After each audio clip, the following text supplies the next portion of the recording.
Assalamualaikum warahmatullahi wabarakatuh. Bisa bersama Ismail Satrianto Angga Praja. Alhamdulillahirobbilalamin. Hari ini kita akan mendengar tentang bagaimana suara orang-orang muda ya. Begitu ya, dan kita di sini saya akan mengantarkan saja ya. Yang pertama ya, nanti boleh bertanya ya, kita atau saling bertanya. Ya, saya ingin mengetahui bagaimana pandangan anak muda ya mengenai situasi dan kondisi hari ini ke depan, begitu ya. Silakan. Ya. Baik, bismillahirrahmanirrahim. Terima kasih kepada Pak Ismail yang telah membuka, ya. Langsung saja dari saya sendiri, gitu ya Pak. Iya, iya. Pandangan saya, gitu ya, selaku anak muda mengenai hari ini ke depan, gitu Pak ya. Tentunya hari ini itu saya rasakan ada perubahan dari hari kemarin. Begitu pula masa yang akan datang, gitu ya. Setiap hari ada saja perubahan yang terjadi. Karena yang kekal itu menurut saya adalah perubahan, gitu ya. Tidak ada yang tidak berubah, gitu ya. Dunia terus berubah, gitu ya, sampai kapanpun. Untuk situasi kali ini, gitu ya, situasi saat ini khususnya Indonesia, itu ya, sekarang juga sedang mengalami perubahan. Dari yang tadinya anak-anak muda itu mainannya itu tradisional, sekarang mainannya sudah digital, gitu ya. Kalau dulu magalah gitu ya. Iya. Lalu main naik sepeda. Sekarang udah jarang ya yang begitu anak-anak muda. Sudah jarang. Sekarang anak-anak muda sekarang itu lebih kepada media sosial, khususnya multimedia yang mana sedang viral-viralnya, ya, seperti TikTok, Instagram, gitu ya, dan lain sebagainya. Itu sebagai media mengekspresikan diri mereka itu pada media tersebut di zaman sekarang itu. Dan di zaman sekarang juga yang namanya pendapatan, pendidikan, kemudian wawasan, itu semua sudah tidak lagi seperti dulu, gitu ya. Sekarang zamannya itu zilenial, yang teman-teman sekarang itu sangat mudah sekali mengakses informasi khususnya dari internet, gitu ya. Tentu saja begitu ya, dalam bimbingan orang tua dan juga orang-orang yang sudah berpengalaman agar media-media yang diakses itu tidak salah, gitu ya. Contohnya seperti orang-orang di mahasiswa sekarang di kampus itu, mereka banyak yang cari-cari informasi tetapi sumbernya itu tidak terpercaya. Jadi bagi teman-teman, gitu ya, yang menonton video ini, kalau cari-cari informasi itu jangan sampai salah, gitu ya. Utamakan di jurnal dan di makalah-makalah yang memang narasumbernya itu terpercaya. Jangan abal-abal, gitu. Kemudian untuk sekarang pendapatan pun, gitu ya, teman-teman pasti lebih tahu yang anak muda zaman sekarang itu pendapatan bisa melalui YouTube, gitu ya, dari media-media sosial, gitu ya, TikTok juga ya, dan lain sebagainya. Sebagai YouTuber juga bisa, itu contohnya, dan lain sebagainya. Itu zaman sekarang anak-anak itu sudah bisa mendapatkan pendapatan meskipun, gitu ya, umurnya masih di bawah orang dewasa, gitu ya. Misalkan di kisaran 14 tahun, 16 tahun, tetapi dia aktif di media sosial, rajin posting di YouTube, di TikTok, gitu ya. Kemudian followersnya banyak, gitu ya. Kemudian akunnya dipakai berniaga. Itu sekarang banyak, gitu ya, anak-anak yang mendapatkan pendapatan yang banyak di sana. Nah, untuk masa yang akan datang, ini menurut saya akan terus terjadi perubahan. Sekarang mungkin saja demikian yang saya sampaikan. Bisa saja di lain waktu, yaitu di masa depan, gitu ya, pekerjaan-pekerjaan sekarang akan ditinggalkan. Seperti halnya pekerjaan zaman dulu, gitu ya. Kalau dulu itu yang namanya jalan tol masih dengan tradisional, ada manusianya, gitu ya, ada orangnya yang menjaga membawa uang seperti di pom, gitu ya. Nah, sekarang kan sudah tidak ada lagi. Sekarang sudah pakai e-money, gitu ya, yang mana uang elektronik. E-money ya. Iya. Apa itu? Ya, maksudnya uang elektronik. Oh, uang elektronik Iya, ya itu. orang pakai yang seperti itu, jadi lebih mudah. Dan itu apa namanya ya? Jadi pekerjaan itu ada yang berkurang gitu, pekerjaan masyarakat itu.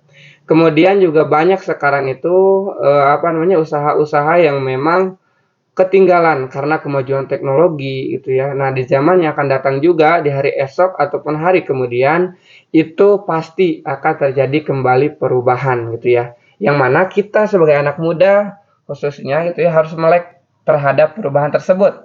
Itu menurut saya. Karena kalau tidak itu kita akan ketinggalan, sangat-sangat ketinggalan gitu ya, seperti halnya orang-orang yang telah ketinggalan sekarang.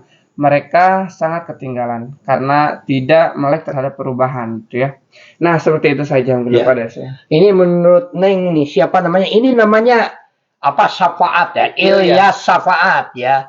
Ini Neng ini namanya siapa? Siska. Siska ini adalah calon mahasiswa ya di Staida Muhammadiyah ya. Silakan Siska. Menurut Neng bagaimana ini yang tadi ini? Mungkin pandangan Neng beda dengan ini. Iya, baik. Mungkin menurut Aiyas itu sangat benar sekali. Namun, kalau menurut saya dari zaman sekarang, kebanyakan orang-orang itu dari zaman digital ini sangatlah beda drastis gitu. Yang sangat saya miris sekali gitu ya, anak-anak dari mulai bayi sampai masa tua gitu. Suka main HP gitu. Jadi hal yang dulu yang sering kita lakukan seperti mainan tradisional itu kan sudah tidak ada. Jadi beralih kepada media sosial. Nah, itu dari sisi itu sangatlah buruk gitu bagi anak-anak, terutama para anak-anak bayi gitu. Nah, dari sisi itu juga ada sisi bagusnya gitu di zaman sekarang ini karena kita bisa dapat lebih mudah gitu. Seperti contohnya kita belanja, kan dulu belanja kita suka langsung ke pasar-pasar, ke mall, bahkan yang jauh pun kita dikunjungi gitu. Namun sekarang kita hanya melalui satu alat saja, satu benda saja yang sering kita pegang gitu. Tinggal klik, klik, klik, dan itu tinggal beberapa hari langsung ada gitu. Bahkan lebih buruknya itu pedagang-pedagang hampir mengalami kebangkrutan gitu gara-gara yang apa ini teh di zaman digital ini. Maka kalau kita tidak pintar-pintar dalam mengelola bisnis atau supaya lebih maju gitu, kita akan ketinggalan seperti kata Ayas tadi, kita akan ketinggalan lebih jauh gitu dan akan mengalami krisis uang gitu, sehingga perekonomian di Indonesia ini akan semakin menurun dan menurun sehingga kita tidak bisa menghidupi keluarga kita gitu. Oh begitu ya. Ini ada hal yang menarik ya dari analisa para ahli ini. Kabarnya Indonesia ini termasuk IQ-nya paling rendah ini ya.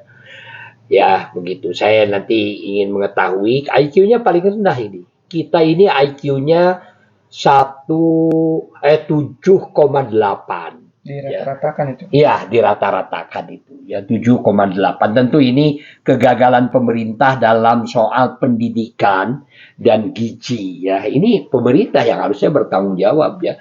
Jadi program pemerintah gagal ya sehingga tidak bisa menangani mengenai IQ-nya orang Indonesia ditingkatkan. Itu hanya 7,8. Kabarnya yang paling mengerikan ini di bawah Golila ini. Di bawah Golila ya, sampai Pak Haidar Nasir itu berceramah itu membawa itu bahwa kita ini di bawah Golila begitu ya, karena 7,8. Saya ingin mendengar dari anak-anak muda ya, apa yang sekiranya tanggapan Anda terhadap IQ yang rendah ini dari orang-orang Indonesia ini sekarang ini ya, dan apa tanggung jawab Anda terhadap masa depan. Kalau saya sebentar lagi mau pulang ini ya, karena usia juga yang namanya Ismail Satrianto Anggap Raja ini sudah usianya udah 63 lah ini. Kita akan datang generasi baru. Neng dulu Neng. Kira-kira bagaimana nih tanggapan Neng ini? Di bawah gorila ya. Saya yakin kalau Neng tidak di bawah gorila. Baik, terima kasih untuk Bapak Ismail. Kalau menurut saya mengenai yang tadi, sebenarnya kembali lagi kepada diri kita sendiri gitu. Kalau misalnya kita ingin maju, kita ingin dihargai sama orang gitu, kita harus mampu berubah gitu. Kita harus ada kemauan, keinginan untuk mencapai sesuatu yang kita inginkan gitu. Maka dari itu belajarlah kalian dengan sungguh-sungguh membaca buku yang mungkin kalian mampu untuk menemukan titik terbaik untuk diri kita gitu. Nah, dari samping itu juga harus ada niat yang sungguh-sungguh di dalam hati kita. Kita tuh harus mencontoh orang Jepang gitu. Mereka bekerja itu sangat penting sekali, karena dengan bekerja yang maksimal akan bisa membuat kita itu berubah gitu menjadi yang lebih baik gitu. Kita harus mencontoh orang-orang yang berhasil, bukan cuman sekedar ada kenapa ya orang bisa kayak gitu sedangkan kita enggak gitu.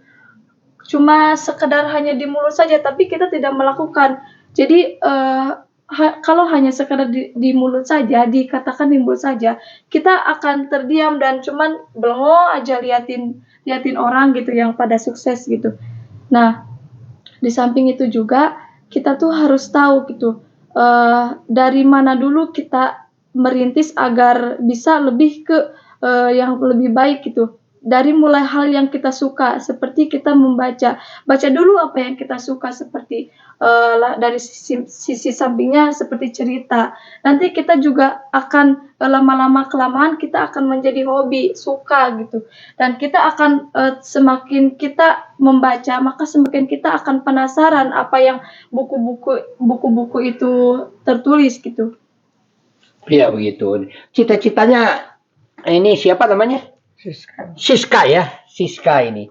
Cita-citanya Neng ke depan apa ini? Mau jadi apa? Tetap seperti semula, Pak. Apa semula? Mau ke hukum ya? Oh, ini mau belajar hukumnya ini. Siska ini usianya berapa? 18 tahun. Oh, 18 tahun ya, usianya 18 tahun.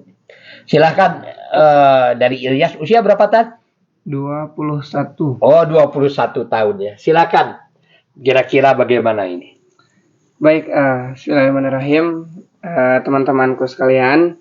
Untuk hal ini itu ya, mendengar IQ rata-rata orang Indonesia 7,8 itu bila dibandingkan dengan IQ-nya gorila menurut penelitian itu 8 gitu ya. Yeah. Jadi kita ketinggalan 2 gitu ya rata-rata. Jadi dari binatang, dari hewan, dari binatang. Itu saya sendiri menanggapinya di sisi lain sedih gitu ya, ada, tapi kita tidak bisa itu ya, hanya mengandalkan sedih, tapi ini harus diperbaiki gitu ya.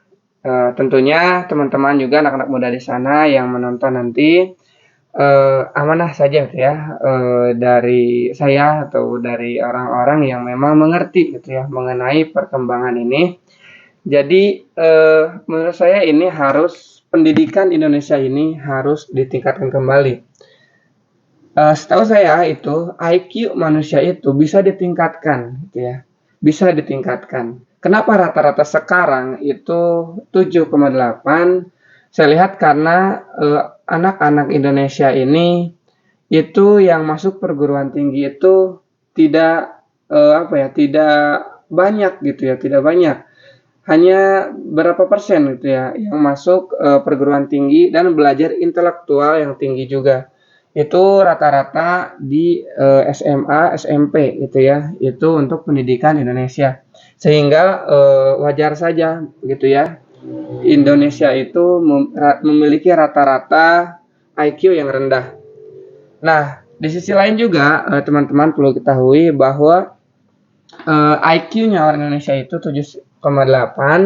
Nah, perguruan tinggi kita itu belajar apapun di perguruan tinggi itu jika dibandingkan dengan negara-negara maju itu masih apa ya, ya di kampus itu setara dengan SMA-nya di luar negeri gitu. Jadi pendidikan kita itu misalkan S1 itu kalau di luar negeri setara SMA gitu ya. Jadi itu di dalam segi pendidikan sangat-sangat tertinggal gitu ya. Jadi kepada nanti yang menonton, apakah itu pejabat ataupun yang berpengaruh di negara, mohon untuk pendidikannya lebih diperhatikan kembali gitu ya. Seperti halnya pohon gitu ya, pohon wortel gitu ya, tanaman wortel itu daunnya lebat misalkan di luar terlihat gitu, negara ini misalkan indah terlihat, tetapi buahnya, pendidikannya, kualitas manusianya itu kecil gitu. Jadi daunnya aja besar gitu. Jadi menurut saya yang harus ditingkatkan adalah pendidikannya.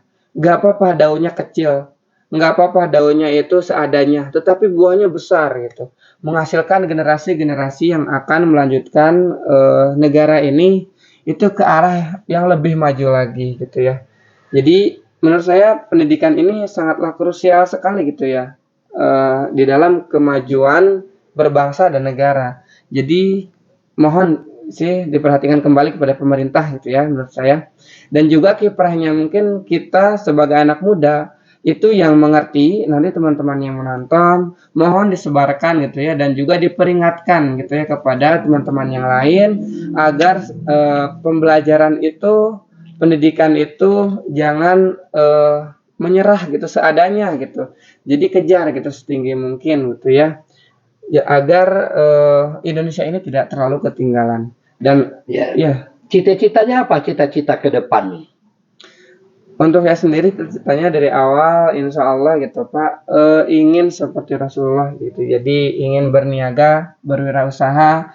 Mudah-mudahan apa yang saya lakukan itu bisa juga itu seperti Rasulullah, agar bisa membantu anak-anak yang memang pendidikannya kurang, kemudian bisa juga menjadi buah tutur yang baik gitu ya bagi generasi yang akan datang setelah saya. Seperti itu. Ini anak muda ini yang punya ambisi ke depan luar biasa mengubah Indonesia ini ya. Karena dia ingin menjadi berniaga, ingin jadi saudagar, dan ingin memajukan orang-orang yang kurang mampu, yang pendidikannya kurang, yang hari ini memang diperlukan. Nah, mudah-mudahan anak muda ini, ya siapa? Ilyas Syafaat ini ya, oleh Allah dikabulkan ya. Terima kasih ya atas bincang-bincang hari ini luar biasa ya. Mari kita sharekan ya, ini bagikan kepada yang lain, dan jangan lupa subscribe ya, dan mari kita bisa bersama Ismail Satrianto Anggap Raja. Wassalamualaikum warahmatullahi wabarakatuh. Dari Cucuki Jasa Lendi Kiluan Raja Sate.